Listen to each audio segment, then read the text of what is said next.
From claims of healings and visions to the world's most inexplicable events, whether you're a believer or a skeptic, the truth is always worth the hunt. EWTN Radio presents The Miracle Hunter with Michael O'Neill.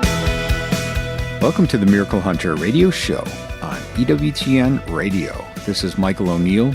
I'm the Miracle Hunter.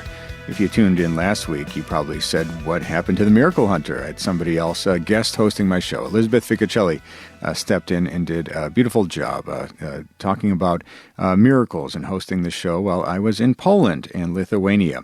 And I was there filming some episodes of Explore with the Miracle Hunter, perhaps airing at the end of this year or next year. Places like Częstochowa and Gierczwald, considered the Lourdes of Poland. We walked in the footsteps of John Paul II and Faustina throughout Krakow and talked about Eucharistic miracles at Sokolka and Legnica, the two most recent cases in the world.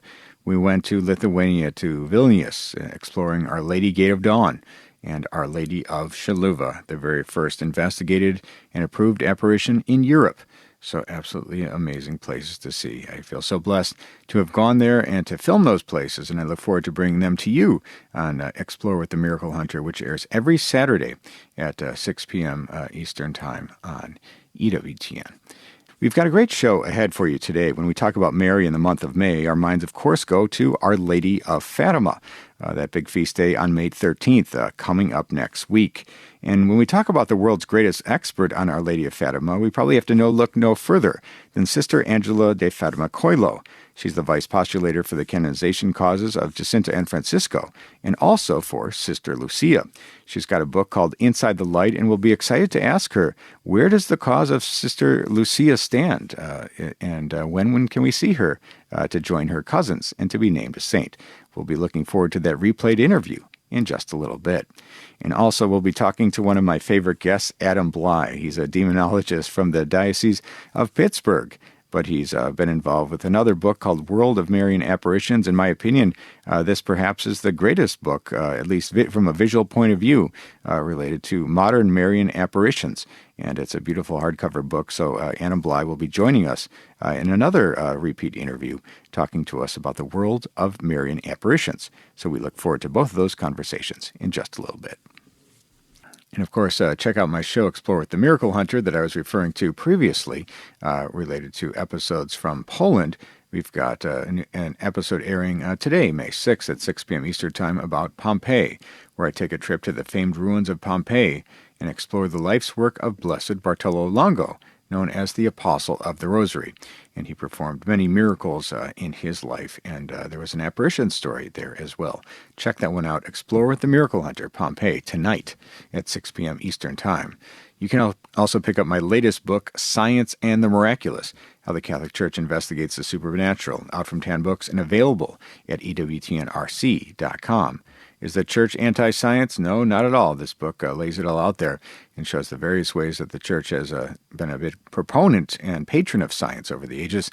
And in recent years and recent times, they use science to investigate the miraculous, finding out what's true and what's false. Check that one out, Science and the Miraculous. And later in today's show, we'll be looking at the 365 Days with Mary project. For today, we've got Our Lady of Grace from Pieve di Sacco in Italy in the year 1631. And the might-be saint of the day for today, May 6th, is Blessed Maria Catalina Triani, who lived from 1813 to 1887, going from Rome all the way to Cairo. And the question of the week, must the Catholic Church wait until the visionaries die to approve an apparition? See if I can answer that one later in the program.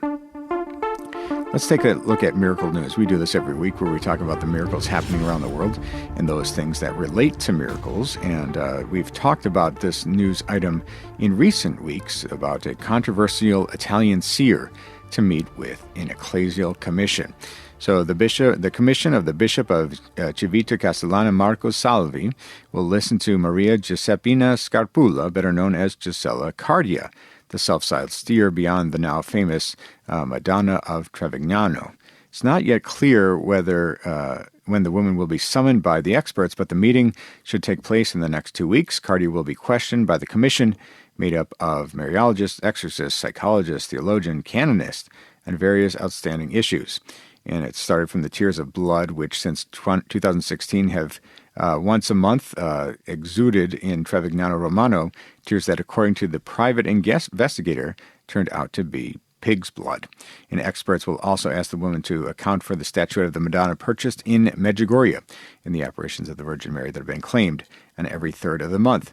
And Mary is said to have entrusted her with messages to share with all humanity.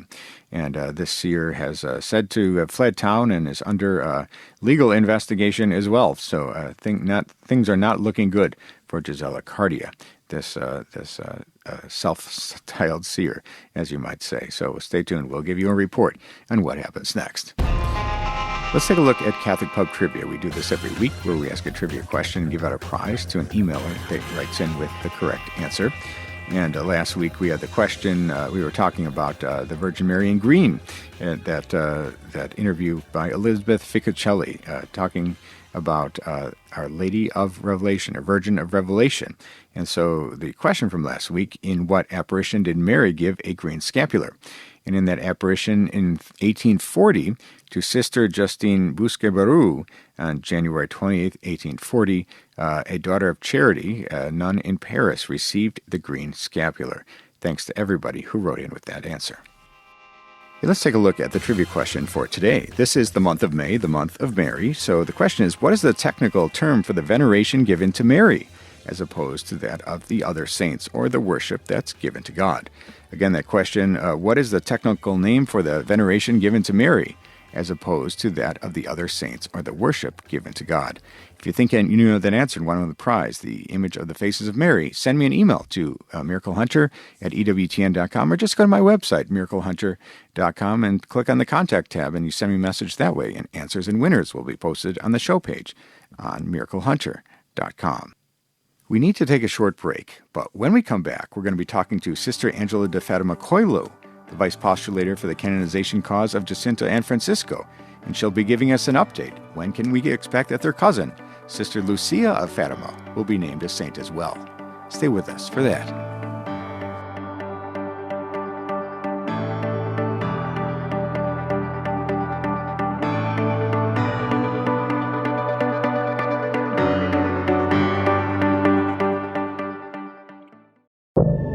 Now, back to the Miracle Hunter on EWTN.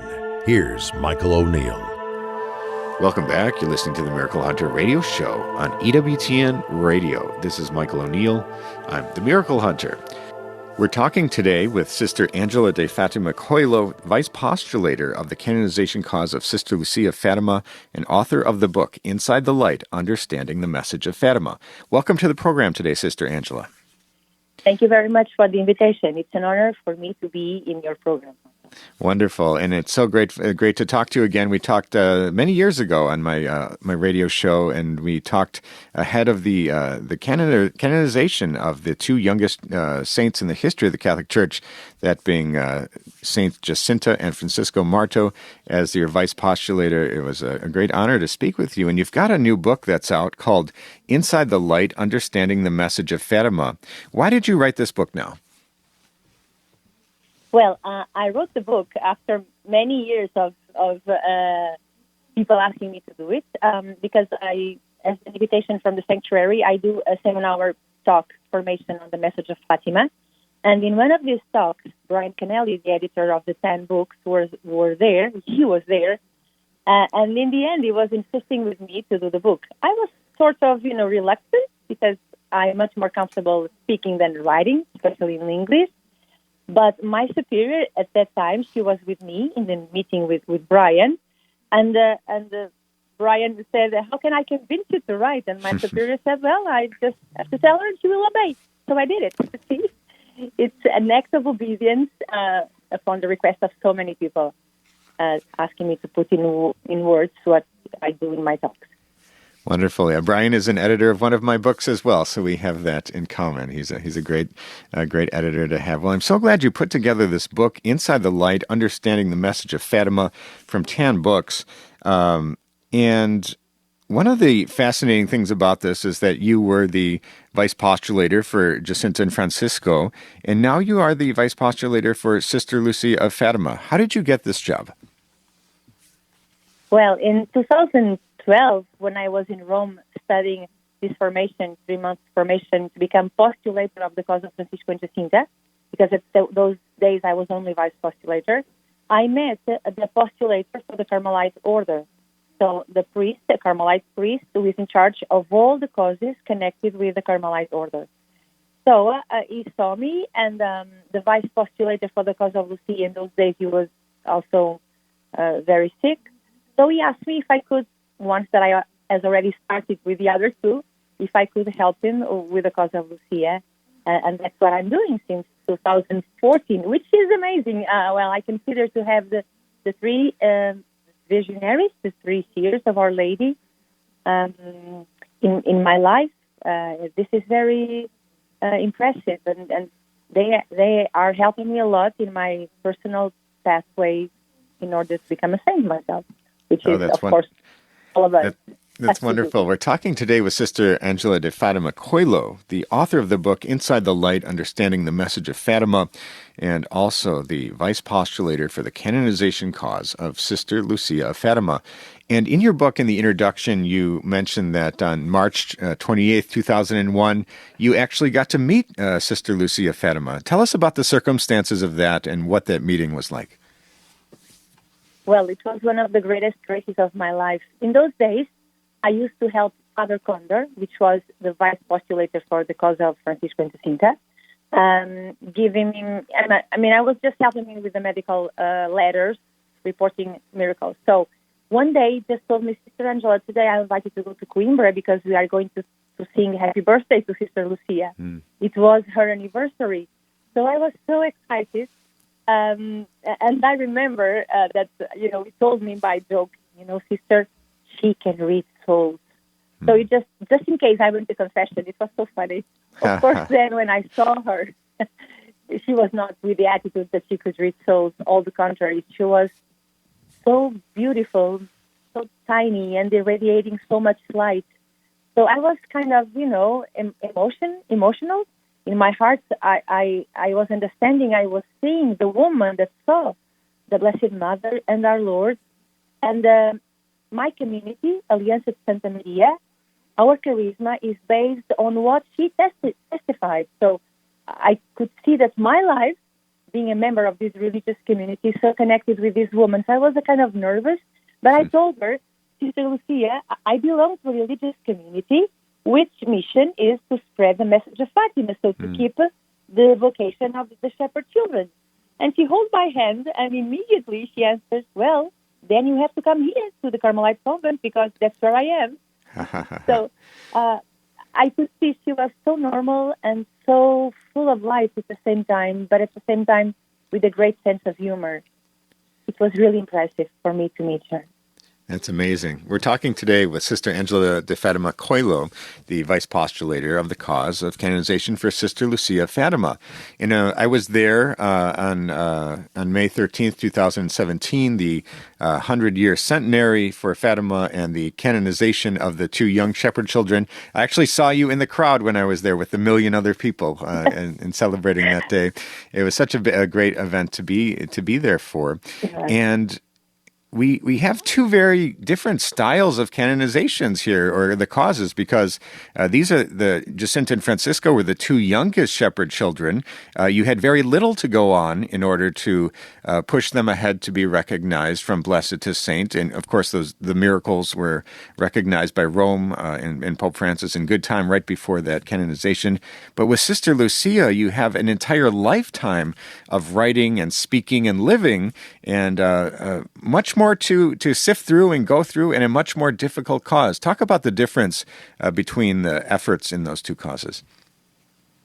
Well, like you said, Lucia, we are talking about a 97-year-old woman with many writings, because people, since 1970, the provincial told her to keep all the letters she was receiving. So before that, we have no idea how many letters she received, but from 1970, we know that she received around or more than 70,000 letters. And she wrote as answer to most of them. So we had to recollect a sample of letters that she wrote. Her diary, we are talking about 2,000 pages. Anyway, we end up with a diocesan process of 16,000 pages with witnesses and so on. So now we are in the process of writing what in the Congregation of the Saints they call the Positio, which is a volume where we have to make in a summarized way to enlighten the most important virtues of Sister Lucia's life. It's like a summary of those 16,000 turned to 1,000 pages so the theologians can read. So in this moment, I'm almost finishing this Positio book to present to the Congregation of the Saints. When the theologians consider that it's okay, I mean that she practiced virtues in an heroic grade, then the Holy Father will proclaim her venerable.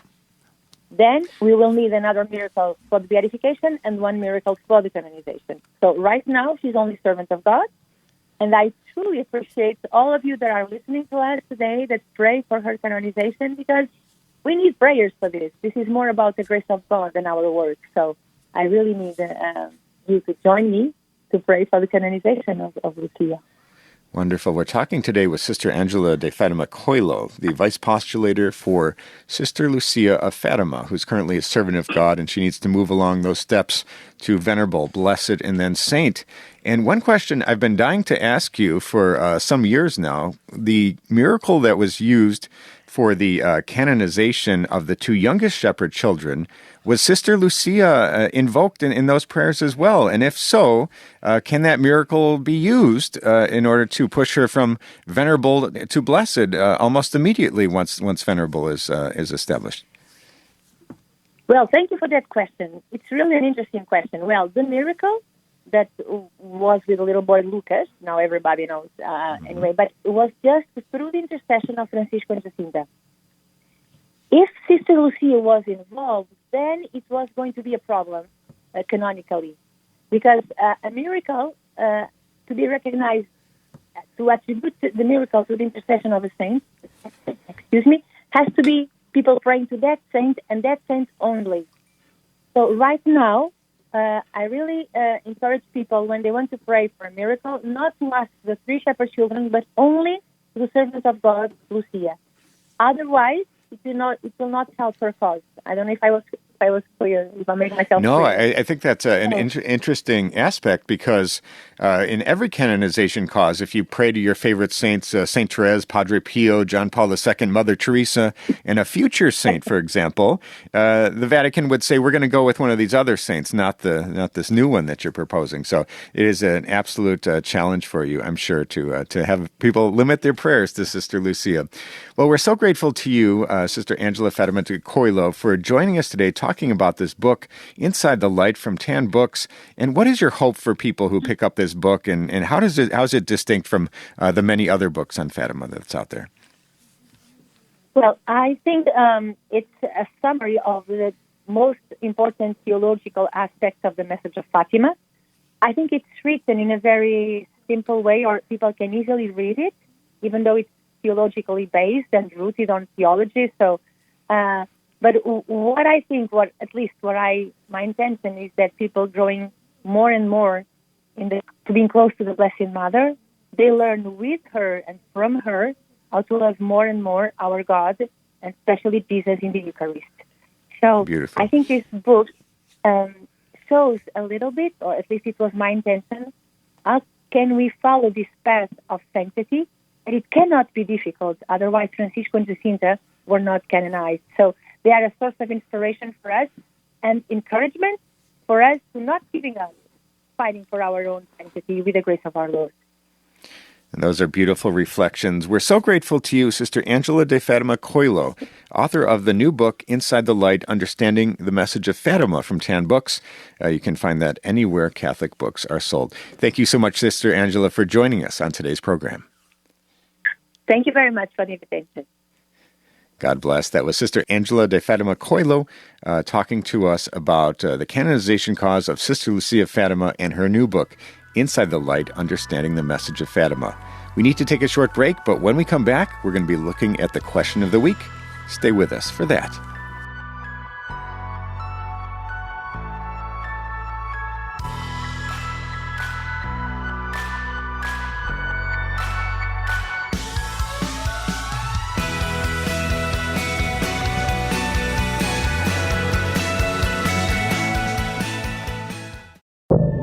Now, back to the Miracle Hunter on EWTN. Here's Michael O'Neill.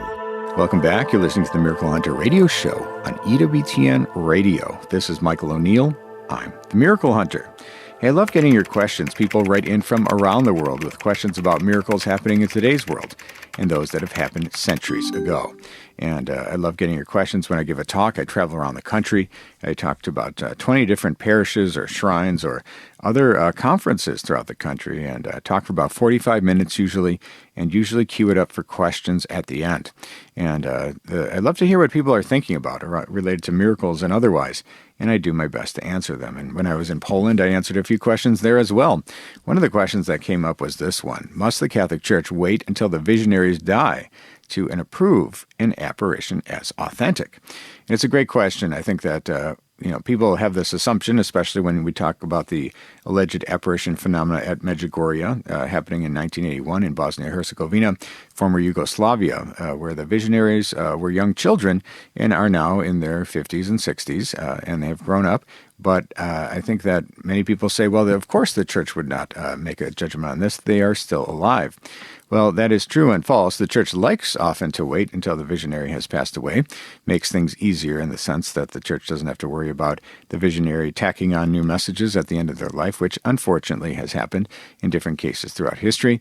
But sometimes the church feels that the messages are meant for the world immediately. We talk about a case like Fatima, for example, where the visionaries had those visions in 1917, and the two youngest died, but Sister Lucia was still alive, and she claimed later visions in the 1920s and beyond, and the church eventually went on to approve those visions while she was still alive. So we see cases like that. We also talk about San Nicolas, Argentina, where Bishop Hector Cardelli, he approved the apparitions received by Gladys Mota de Quiroga that were starting in 1983 and persist even to this day. Those stand as approved apparitions, or at least the early ones are. So normally they wait for the visions to cease completely and in a definitive way, but not in that case. So there are numerous cases like this throughout the years where the visionary has not passed away, and yet the church goes ahead and approves them. So thank you so much for your question, and the answer is that they don't have to wait till the visionary dies. That is the cleanest way to do things, but oftentimes they move forward without that. So it's a little bit different in each and every case. If you have a question for the Miracle Hunter, you can send me an email, questions@miraclehunter.com, and maybe I'll be answering your question on the air next week. Let's take a look at the 365 Days with Mary project. Today on May 6th, we've got Our Lady of Grace from Pieve di Sacco in Italy in the year 1631.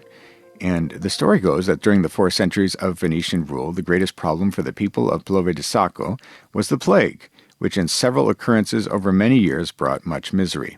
The plague of 1576 was long remembered as for its many victims of Padova. Far more serious was the plague of 1631, in which in Padova alone, 18,000 people lost their lives. The death register recorded 362 deaths in 3 years. On April 26, 1631, the town council decided to ask the help of the Virgin, and on May 6, there was a plague-ending procession to the Church of the Madonna delle Grazie, Our Lady of the Graces, that is still remembered annually, with a procession on that day.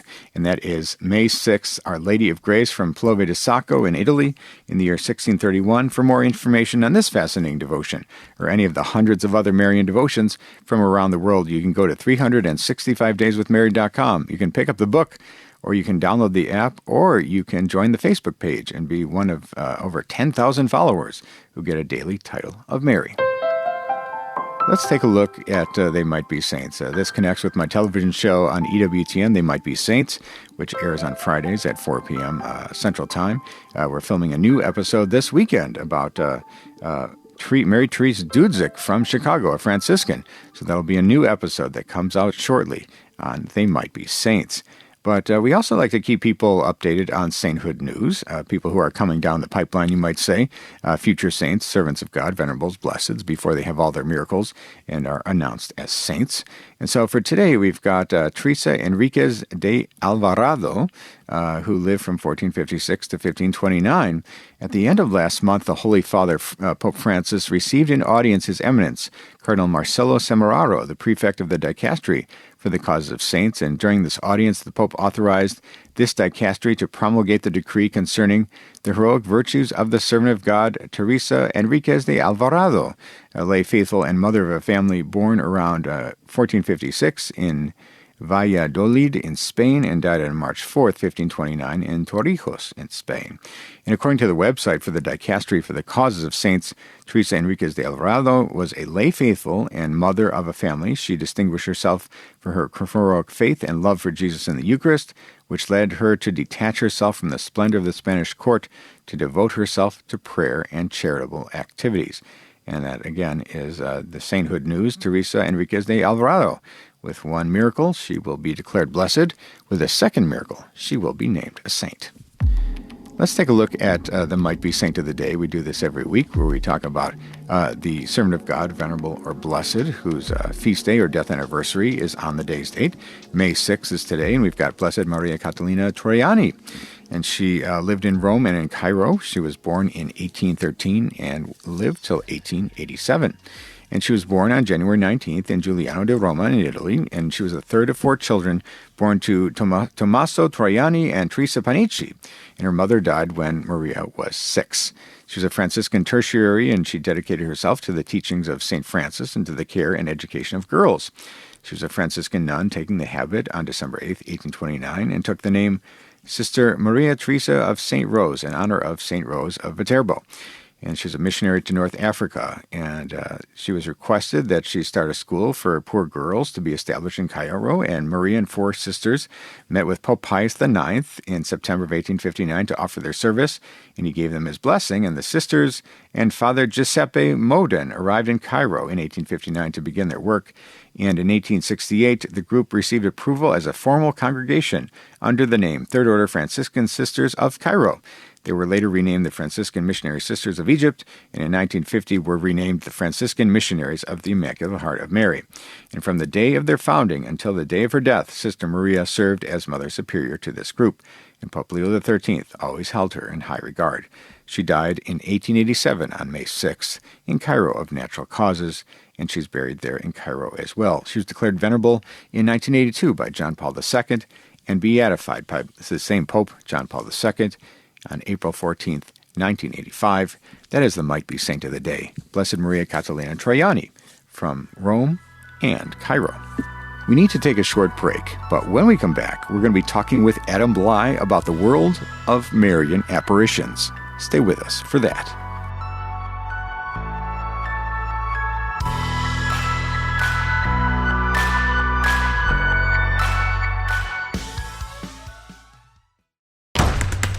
Now, back to the Miracle Hunter on EWTN. Here's Michael O'Neill.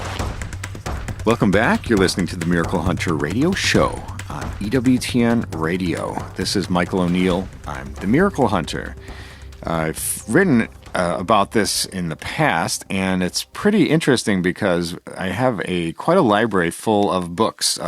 Every book, maybe every modern book ever written about the Virgin Mary and her apparitions. And there was a book that came out last year that really caught my attention from Sophia Institute Press, and it's called The World of Marian Apparitions from Vicente Lazuski. And this, in my opinion, is perhaps the greatest book, at least visual compilation of modern Marian apparitions that I've ever come across. I can't recommend this book anymore. It's absolutely amazing. And one of the aspects of the book is so interesting is that it provides a great overview of Marian apparitions that have happened throughout modern history, perhaps starting as early as Fatima and beyond. And most books only cover those things that relate to the very highly approved and investigated Marian apparitions. And this book covers them all, the full gamut of approved and condemned. and others apparitions that have a chance of being authentic. Well, we're so excited today to be joined by Adam Blai, who wrote the introduction to this book, and he's the Paratus of Religious Demonology for the Diocese of Pittsburgh, and he's the author of a great book in his own right, and that's The Catholic Guide to Miracles. We welcome back to the program today, Adam Blai. Oh, thank you, Michael. It's good to be here. It's great to chat with you again. And this book that you wrote the introduction for is an absolute beauty. It comes to us from an author from Poland, Vicente Lajewski. And the book is an amazing compilation because it uses maps and graphics and photography from all these little-known Marian apparition sites all around the world. What was your reaction when you first got wind of this project and was invited to write the introduction for it? When you saw the vastness of apparitions that are enclosed in this book? Yeah, it's the vastness I think that's important. So we all hear about the very popular and oft talked about things, and then the rabbit holes of the conspiracy theories connected with them, and kind of can get distracted and drawn into them. But I think what's fascinating when we can step back and see the broader pattern of Marian apparitions and the things that are said and the way Mary interacts with people, I think that becomes like a fabric or a tapestry that can give us a broader kind of picture and understanding of what's going on, instead of drilling down into somebody's personal reactions and thoughts on a specific apparition and, what they think or don't think. Here we're looking at what is the church studied thoroughly, what's still under review, and then what's the overall tapestry or pattern. And I think that's a great contribution here. Absolutely. And I think what's so interesting is that it does include some of these very famous examples of Marian apparitions that apparition experts and people who love Mary and miracle-minded Catholics are very well familiar with. But then there's a whole array of apparitions that are kind of on the lesser-known end. Perhaps they're still under investigation. And it really opens our eyes up to seeing how Mary has interacted with our world in both approved and maybe future to be approved Marian apparitions. And there's a great map at the very beginning of the book that lays out all the Marian apparitions throughout modern times, and it's an impressive array.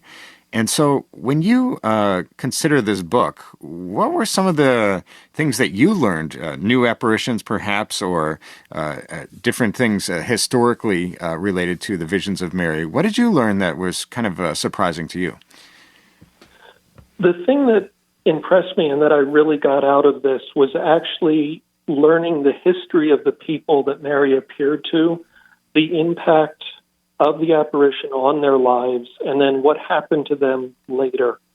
And that, in a sense, gave me another side of it that I had never considered in hearing about Marian apparitions. Like, you might hear about Lucia and did she go on and she became a nun, and but this gives you this broader sense of how does this impact a person's life. I think we would all imagine, when we consider a Marian apparition, what if that happened to me? What would I have done? Mm-hmm. How would that impact my life? And wondered about that. And that was the biggest thing that impressed me here. The general message is consistent, and that is turn back to my son. But also the impact on humanity is a personal one in addition to a broad one.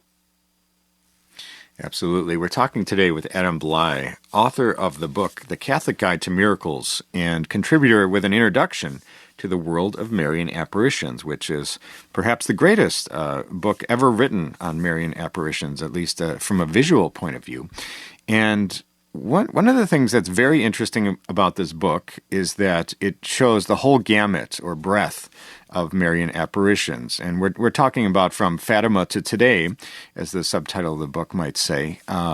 But we're dealing with these very highly approved apparitions like Fatima, and then we're dealing with some that are in process, and there are even some that have been condemned by the church, like the 1948 apparitions in Lipa in the Philippines, a site that I've been to myself. And so in your opinion, why is it important to show this whole gamut of in the approval process of both approved, condemned, and ongoing in the same book? Well, I think it's really valuable for the reader to see that whole process, and also to see that there are a number that are condemned and found to be in error and to be false in some way.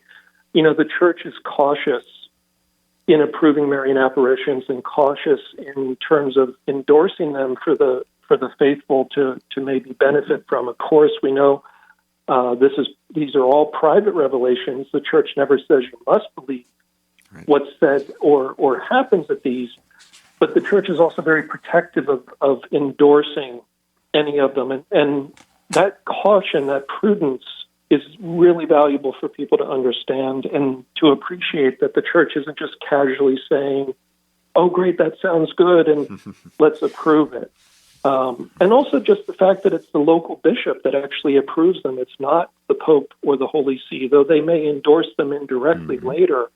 There's details in this process that most people aren't aware of. That's right. I often like to joke that the church's approval process is clear as mud. It harkens back to a 1978 document, The Norms of the Congregation for Proceeding and Judging Alleged Private Revelations, and that's what the church still uses even today.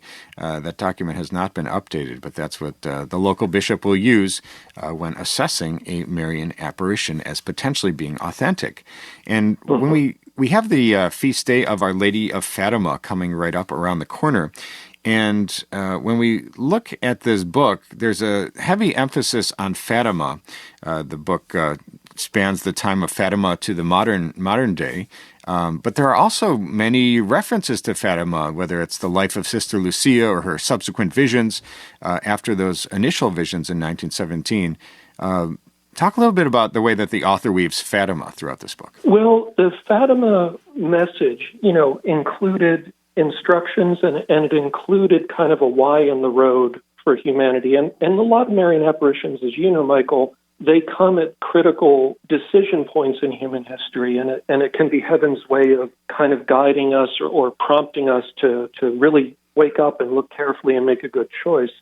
And Fatima was one of those times. It was a critical moment, towards the end of World War I and talking about World War II, which was kind of inconceivable that this would happen again, and yet it did, and the exact sign in the sky that the sky would turn blood red on the eve of it, and that's exactly what happened in Europe. But the ongoing thing is Fatima not only pointed to World War II, but it pointed, to the general kind of critical decision for humanity to turn to her son in obedience or not, and whether the father would eventually bring judgment, and it wouldn't be the endless mercy. And so that caution gets echoed in other Marian apparitions in subsequent decades. So there's basically a continuous tapestry of ongoing input from heaven, whether we've successfully responded to the previous and what is going to be the future impact of our response or lack of response. And so there's a pattern of kind of prophetic or consoling or encouraging messages from Mary. It's not just isolated incidents. Absolutely. We're talking today with Adam Blai, the author of The Catholic Guide to Miracles and the writer of the introduction for the book World of Marian Apparitions by Polish author Vincente Laszewski. And when we look at this book, every single person I show this book to absolutely falls in love with it. Like I say, it is the ultimate in a visual compilation of Marian apparitions, at least modern ones, especially considering those across the whole gamut of approved and condemned and in process. When we consider those apparitions in process being judged by the Church, do you foresee more apparitions to be approved in the future, or are they kind of stuck in this middle ground that are never going to be approved? Well, I think, as you said, the document that's used to guide the bishop's decision hasn't changed. So I think others will be approved depending on what heaven does. I think humanity's response hopefully will be consistent with the Church's document. but we have to wait and see what heaven chooses to do. You know, the kind of very famous ongoing question about Medjugorje, and kind of a passive approval of visiting, but not a statement saying that this is definitely valid. You know, it's been kind of a controversial situation. Different bishops there having, in some cases, different views on it.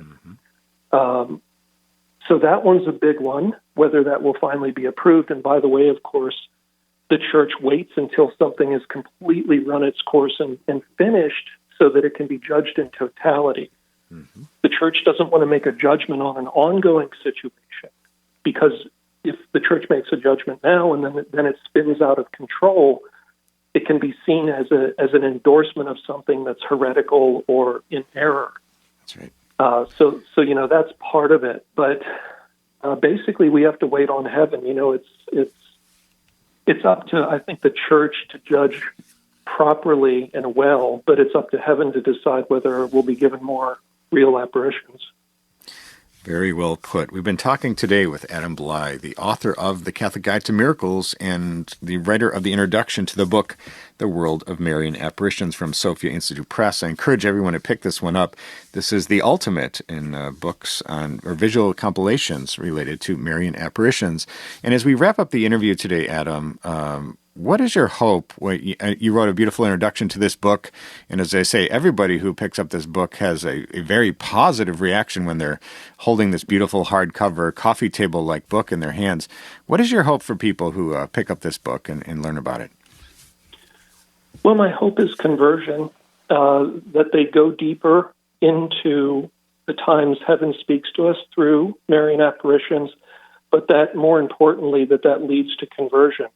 That the overall message that Mary brings of turning to her Son will really resonate for the person when they see that full tapestry across time, across many apparitions. And also, as you say, through the beauty of the book itself, just as a church is beautiful and inspires a response, I think this book will add that layer of beauty that will hopefully speak to their hearts.